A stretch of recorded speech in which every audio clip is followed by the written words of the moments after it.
Iowa at Kinnick Stadium. A look at Michigan's marketing effort, including a New York Times best-selling author. And a scouting report on Michigan's homecoming opponent. Hello, everybody, and welcome to Michigan Replay. Well, for the first time since 1982, the Michigan Wolverines come out of Kinnick Stadium in Iowa with a victory. This year, 26-12 over Iowa, and that's got to make you feel good getting out of there with a win. Well, it's been a hard place for us to play, and we met a fired-up Iowa team, as you could expect. That game's always been tough for us. The main reason, Jim, is that well, of course, they're a good team, but it comes right after the Michigan State game. And the Michigan State game, you know, is an emotional game for us. And then to go out to play two on the road, it's been tough. And Iowa always seems to play their best game against Michigan. It always seems offensively their people do things they haven't done all season. I told the team before the game that the one thing that you have to expect when you play at Michigan is that particularly when you go on the road, the team that you're playing in the Big Ten Conference will play the finest game they played all year. Well, Iowa started out that way because on offense, when they got the ball, you deferred the opening kick. Right. They went to work on you on the ground, a little surprising, land with little dink passes over the middle. Well, first of all, they ran the big guy. 255 pounds. And he is big, Jim. And then they started to throw to him coming out of the backfield as they did here. For you viewers out there, you can see the size of this guy. He's 255 pounds. He's got good hands, and he's a load. Last guy I saw this big running back was that Woodard kid from Texas A&M. That's right. He's about that size, although this kid is taller. Rogers, their fine quarterback here, was under pressure and fumbled. Brian Townsend picks it up for us and enthusiastically running down the field when he knows you can't run with a fumble. And then you get the ball, and Michael Taylor gets the start for you. Well, we felt if we didn't start playing him now, we'd never get to use him all season. He had 2 good weeks of practice, and that's about all he's had all year, really. And I thought he did an excellent job. He threw well. He ran the team well. He got us into the right plays. Here's a 3rd down and 6 play, and he takes off scrambling. Now, the one thing about him is that if you leave a hole in there on what we call jump coverage, man-to-man underneath, and everybody's running out of there, he can hurt you scrambling with the ball. Unfortunately, here's a fumble. Well, we went down in there to score, and we lost the ball, and Iowa takes over. There was an exchange of turnovers in the game. Here's one for us, where Beta Murray goes up and takes the ball away from Iowa. I think Hayden thought that was pass interference. I didn't know it at the time until I saw it here on the picture. Mike comes right back and starts throwing over the middle to Chris Callaway, and we start a drive of our own. We're at the 30-yard line here, about at the 30. And your young fullback gets in there. Yes, this is Bernie Leggett. He's a regular freshman playing fullback when Gerard Bunch got hurt, and I think he's going to be a very fine player. Mike comes back, throws over the middle, and really pinpointed that ball. McMurty made a great catch because he was under duress, and he got hit hard as he caught the ball. And we missed the extra point there, Jim, and it was 6-0. Come back, and we get a fumble here. The big guy, Bell, was running for yardage, and we hit him from behind and stripped him of the ball and got the ball back. Bobby Abrams caused that, and then you go back to work on the ground. Right. Here's Tony Bowles for about a 5- or 6-yard gain. 3rd and 2 situation. And this you haven't seen in the first few games, the option play with Michael Taylor picking up the 1st down. Oh, with Michael, he gives you almost more offense to run, doesn't he? Well, I don't think more offense, but there are a few plays that we do a little more often than we would otherwise. Here's a field goal by J.D. Carlson that puts us up 9-0. And he hadn't missed all year. There's a pleasant surprise from what you thought was going to be a concern early in the year. He's been very, very good. Here we're under pressure. We had the man sacked, and he got the ball away. I thought Rogers did a great job. You know, Jim, he's the son of the Boston Celtics coach. And being a Piston fan, I resent that. So you got after him pretty hard today. Well, tried to. No, he's going to be a great quarterback. He's really doing a great job. You talked about sons of coaches, and this kid shows good poise. He does. He's going to be very good. And everybody's worried about them hitting a lot of passes on us. Here he hit Watkins for a touchdown to close the gap to 9-6. We blocked the extra point, go in at halftime, leading by 3. But back to this young Rogers kid. I think he's going to be a fine quarterback, and I'm sure his dad's very proud of him. But he threw for a lot of yardage against us, and he's going to be a force to reckon with in the conference. And at halftime, you had to say, man, when are we going to be able to take control? Because it looked like he started to take control, then let it get away. Right. Well, we let it get away when they went right down there and scored. And 3-point halftime advantage is not much when you're playing on the road. Coming up, a look at the second half highlights. But first, a surprise for Michael Taylor when he found out he was going to start. Bo came and told me this morning, he said, you're going to start. He said, just go out there and do your best, and then everything will be fine. I just went out there and tried to play hard. We went out there and we felt that no matter what the situation was, that we could get the first down. And I think that showed the character of our offensive line. Our running backs ran hard. The receivers was downfield blocking. Hey, when you got a whole team just playing that way, I think you can't be beat.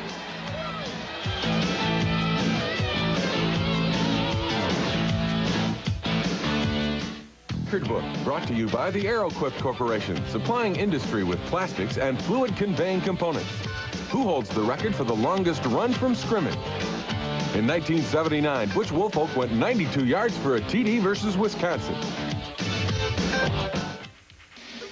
It lets me know I can play here at Michigan. To play up to the Michigan defense is a heck of a job, you know. And if you can play with the Michigan defense, you can play with one of the best defenses in the country. And that's what I came here to play with the best defense in the country, Michigan. A very happy Brian Townsend, who filled in for Alex Marshall, who was injured in that first half of the Iowa game. And that's what you've got to have, depth. And Brian Townsend came in and did a good job at that point. Well, you do have to have depth because we lost Alex. Alex was our big pressure guy, rushing the passer, and we lost him. He went back in, he got re-injured, and after that, we kept him out. You got a precarious 9-6 lead at the end of the first half, and then you kind of fiddle around with each possession. Your second possession, though, in the second half, it looked like he said, let's take control, let's take this game. I thought we could move on him, and we were doing a pretty good job of it the first half, but stopping ourselves. Here's a draw play to Tony Bowles after we had a penalty. And this was like a 1st and 20. We had to get out from under that penalty. And any question about Michael's ability to throw had to be answered right there. Right. It was that was a 20-yard outcut, and he did an excellent job getting the ball to McMurty. Here, he jammed us up in here, and Leroy broke outside and picked up good yardage as we're driving down in now to score. And he held on to the ball. And he held on to the ball, which, of course, is a great, great plus. Tony Bowles, I thought, running hard here.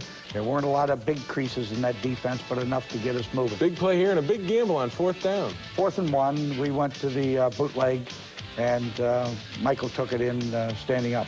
Now, that really put the pressure on Iowa a lot, I thought. Well, it gave us back to a 10-point lead, and that was good. Here's, we pressured the passer, and he threw the ball, and the receiver was down on one knee, and the ball was dead when he caught it for a 3-yard loss. This is this is Leroy breaking up the middle for a good gain. I thought both of those backs ran hard. Not great yardage, but important yardage. And this is just a great run on the screen. This is a screen pass. He got some blocking out there, and Tony knows what to do in the open field. He knows how to dodge. He's got good vision. He could see the defenders, and he did a great job taking it in the end zone to give us a 23-6 lead. And at that point, you had to be a little more comfortable. Yes, except Iowa came right back, and Rogers' kid was throwing well. Threw this one down the middle right over our 2 linebackers for a 1st down. He hits this pass over on the sideline. A great catch.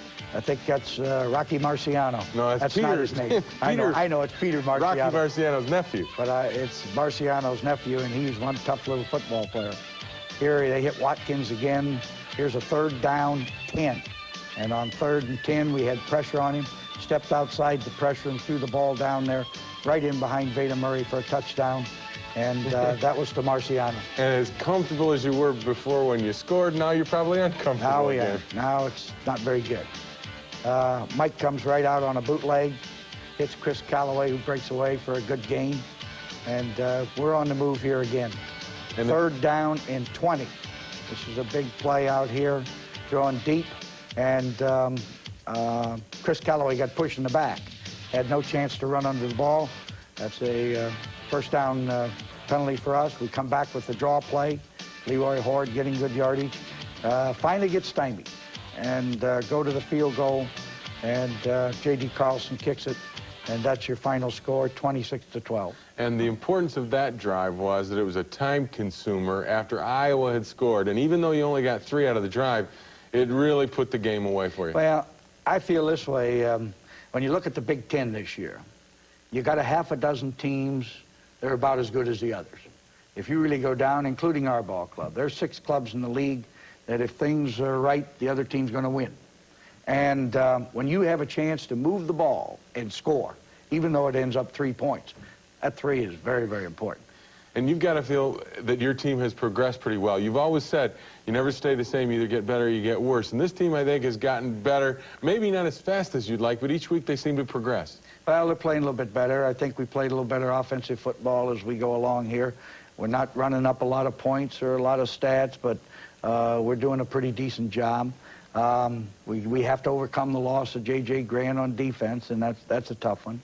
But taking everything in consideration, we're in good shape. Maybe the added plus is, though, that you've got Michael back, and Michael looked like a little rusty yet, but when he gets going on, yeah. And plus you had an opportunity while he was gone to get Elvis ready. That's right. Stop to consider for a minute that this kid really had 2 weeks preparation for this game. And that's about it, because he missed most of the preseason. He missed the last 5 weeks, and now he's back, and I thought he did a good job. A victory over Iowa. When we come back, we'll take a look at Michigan's marketing machine. But first, let's talk to one of the offensive heroes of the Iowa game, talking about the growing confidence in the offense. You know, we moved the ball better than we have all year long, and you know, I think it was just a matter of time of things coming together, because we had a lot of young offensive linemen and a lot of other young people on the offense, and you know, things are starting to come together right now, and you know, we're pretty effective when things come together. It's nice to have Mike back. He's a 5th-year senior. He knows a lot about the game, and he kind of controls the offense and make sure everything's under control when we're out there in game situation. Hey, Mike made a great read and you know, perfectly thrown ball.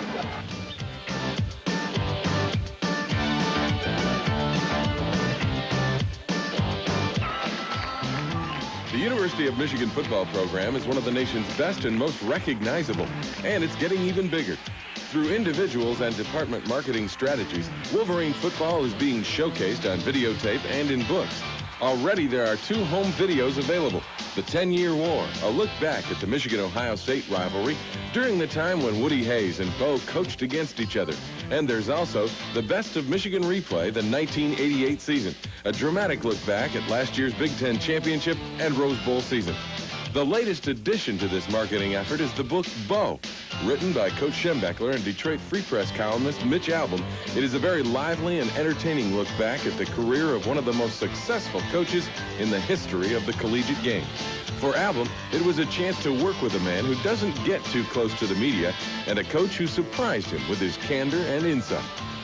I admired the way that Bo has always been ethical in his career, hasn't been caught on cheating, has stuck by the rules, even when that's cost him in terms of national championships and recruiting and things like that. And as it turned out, I think that was the most valuable part of the book. The last 5 chapters are specifically on that. It's called Straight Talk, that section, and he deals with recruiting, he deals with agents, he deals with steroids. I don't think a coach, in fact, I know no coach has ever dealt with these subjects in a book, certainly no active coach, and very few coaches are willing to come out and say what Bo has said in this book. Then I was also surprised to find out that he admits that a lot of what he does is an act. You know, people who do things for an act usually don't admit that it's for an act, but he was very candid in this book. He says, my temper, the way I scream at players, the way I bark at the media, a lot of that is just part of an act. All of it really is part of an act to get what I want motivation-wise. And, you know, he says even when he sees a player walking across campus, he might yell out, you know, hey, are you on your way to math class or something like that? He knows in the back of his mind he's trying to send a message to the player that he's been following his academics and don't think he can fool around on him or something like that. And for a coach to come out and admit it while he's still doing it, because I think some of these recruits may get a hold of this book and say, oh, I got this Schembechler guy figured out, you know, I don't have to worry about him. Bo, the book and the man, obviously captured Albom's imagination, and it seemingly paints a picture that goes beyond football. It's a story for everyone, and for some, it even can restore your faith in the system. It restored my faith that there are some people in sports who still can be big and successful and and play by the rules, too. I wasn't sure, Jim, before I got on this, if there was anybody left in sports who still followed the rules when you really got to know them. You know, I mean, they can fake it, but when you're really getting close, you find out maybe they're cheating like everybody else. And he doesn't. And I think it's going to be sad when he finally gets out of football, because I think we're going to lose something special. So Bo Schembechler, the man and now the book, is on the New York Times bestseller list. You know, you're going to be tough to live with. Well, Mitch did a great job in there. He's a feisty little devil. He is, isn't he? Oh, you got to watch this guy, but he can write. He's really a good writer. And you enjoyed doing the book, and the other thing is it's all an act? No, it's not all an act, Jim. Okay. You played for me, didn't you? That's right, and you said... When I kicked you in the rear end that time, that wasn't an act. But you said in the book, and I take offense to this, that I was the worst tackle in the history of intercollegiate football. Did I say that in the book? Yes, you did. See, that Mitch put some things in there that I didn't say. You are a beauty. Anyway, if you're interested in the book, believe me, it is a beautiful book, and it's well written, and it's well worth reading. It's available at all bookstores. Also coming up this weekend, homecoming at the University of Michigan. And if you're interested in a great homecoming event in Ann Arbor at the Track and Tennis Building, be sure and show up for the Go Blue Brunch. It starts at 9 a.m. Saturday, October 28, 1989, in Ann Arbor at the Track and Tennis Building. For information, call 764-0384 for tickets. President Duderstadt will be there, along with Bob Foreman, the alumni director, and great band director William E. Ravelli, and the band will entertain. And it's a great homecoming event for everybody interested in that homecoming game. And speaking about homecoming, the biggest thing about that weekend are the Hoosiers of Indiana. We'll be back with their scouting report when Michigan Replay continues. Coach Bo Schembechler and Bill Mallory at Indiana are pals, and you always like to play tough against your good friends. And Bill Mallory knows a friend of yours. Well, he's a friend, but he's also built a great program at Indiana. He has the greatest back in the country right now, and a veteran quarterback who's very, very talented.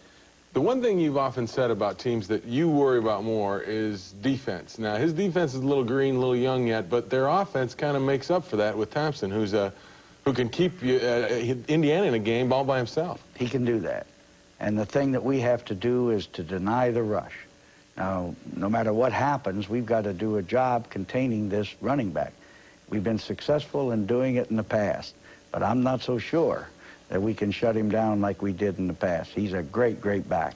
What about their defense? When you're playing a young defense like Indiana has, is there any way you attack them differently than you would, say, a veteran club? Well, not really. I think they're a very solidly coached defensive team. I don't think they're a gimmick defensive team. And I really have not had an opportunity to see much of the personnel they have in there now, because they're all relatively new from last year. So this is going to be very interesting. And it's a challenge, too, because it's coming off two emotional games, Michigan State, Iowa, back-to-back. You finally return home. You can't afford a letdown. These guys can get you. Indiana, along with Michigan State, Illinois, Iowa, Indiana, Ohio State, can beat you any Saturday in the year. So make sure and be with us next week. Who knows? We may have one of those weekends. You'll see it all here, right on Michigan Replay next week.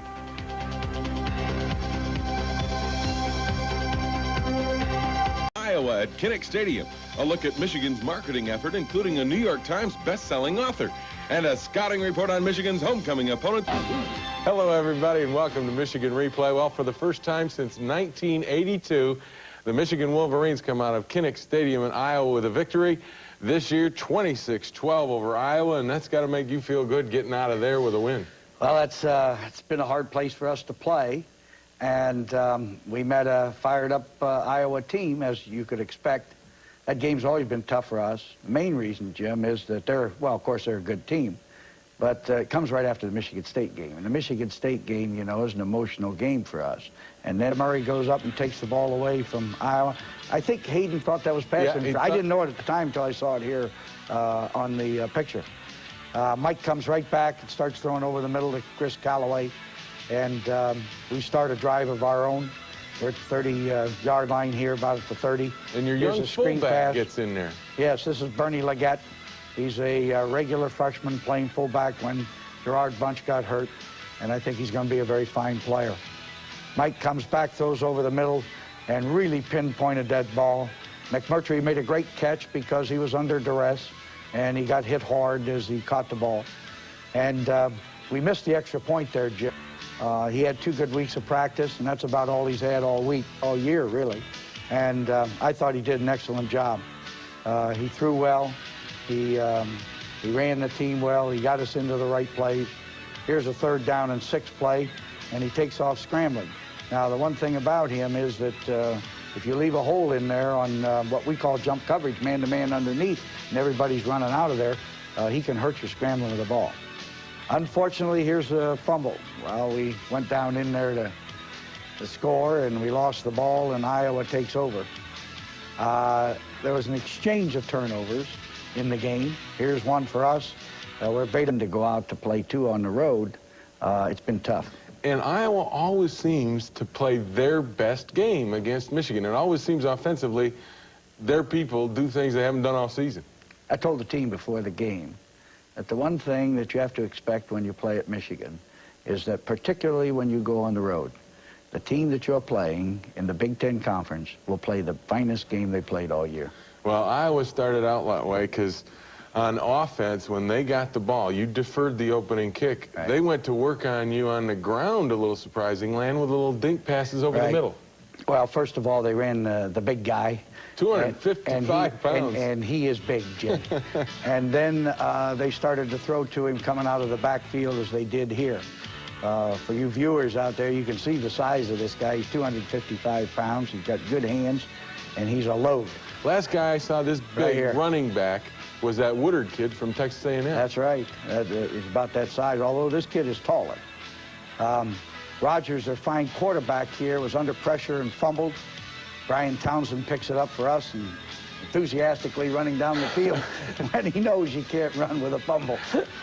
And then you get the ball, and Michael Taylor gets the start for you. Well, we felt if we didn't start playing him now, we'd never get to use him all season.